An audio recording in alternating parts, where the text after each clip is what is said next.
آپ کو اس بات کا اعتراف ہے کہ آپ نے جو جملہ استعمال کیا وہ نامناسب تھا؟ میں اب کبھی الفاظ ادا کرنے کے بعد میں بیک آؤٹ نہیں کرتا. مجھے کہہ سکتے تھے یار کہ بھئی یہ جو لفظ آپ نے استعمال کیا یہ یہاں پہ مناسب نہیں ہے، اور یہ لفظ ہم بلکہ مجھے بعد میں احساس ہوا کہ لفظ روایت اگر ہوتی، کیونکہ روایت بری بھی ہوتی ہے، روایت اچھی بھی ہوتی ہے، اگر اس کی جگہ روایت کا لفظ استعمال کیا جائے تو میرے خیال میں وہ مناسب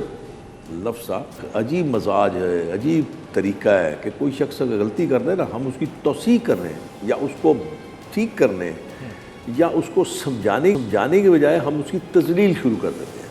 تو میرے خیال میں شاید علیحدگی میں جب ہوں گے یا آپ آف سکرین ہوں گے یا اپنی محفل میں ہوں گے تو پھر آپ کہیں گے یار بات وہ ٹھیک کر رہا ہے، بات بعد میں کرتے ہیں، گالی پہلے دے دیتے ہیں اور ازرا مذاق دے دیتے ہیں. اور آپ دیکھیں گے دوست، پرانے بے تکلف دوست ہوتے ہیں، وہ آپس میں اس طرح گالیاں دیتے ہیں جیسے مطلب عام گفتگو ہو رہی ہے.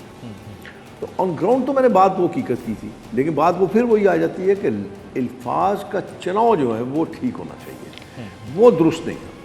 وہ کلچر نہیں کہنا چاہیے تھا مجھے. یہ دیکھیں اب پیار سے آپ میں سے بات کر رہے ہیں، پہلا چینل ہے، پہلا اینکر ہے جس کے سامنے میں یہ بات کر رہا ہوں، ورنہ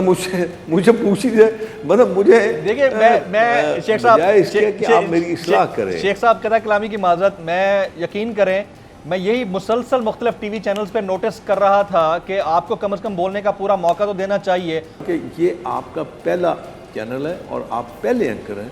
جنہوں نے مجھ سے پوچھا اور میں نے آپ کو بتایا کہ ہاں یہ لفظ، اس لفظ کی جگہ یہ لفظ استعمال ہونا چاہیے، کلچر نہیں ٹریڈیشن استعمال ہونا چاہیے، کیونکہ ٹریڈیشن تو بری بھی ہوتی ہیں، اچھی بھی ہوتی ہیں.